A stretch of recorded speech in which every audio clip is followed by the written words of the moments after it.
Gawa ni Teacher Jenna de la Rama. Week 18. Content Focus. Ang aking pamilya ay nakikisali sa mga gawaing pampaaralan.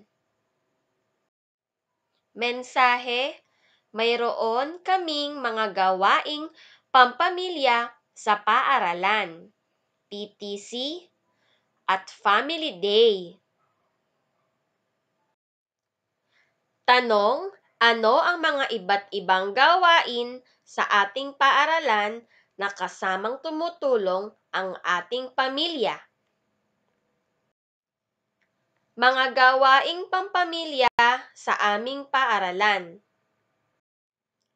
Nagkikita-kita ang mga magulang ng mga mag-aaral kasama ang guro upang pag-usapan ang mga aktibidad na sila ay makakatulong.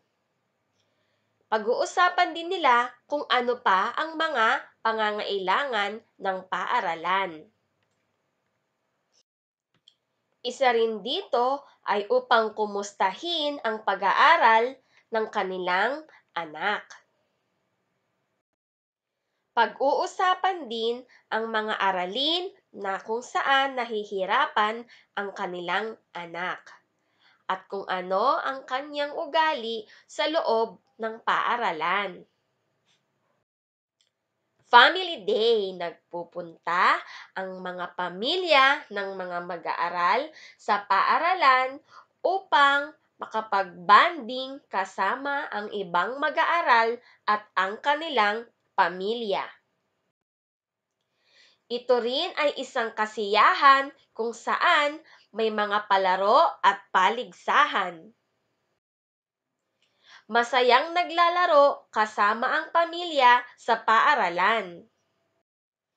Isa itong aktibidad sa paaralan na kasama ang buong pamilya. Values integration, pagtutulungan at kooperasyon ng pamilya sa paaralan ay nakakatulong upang masubaybayan ang pag-aaral ng mga bata. Salamat sa pakikinig!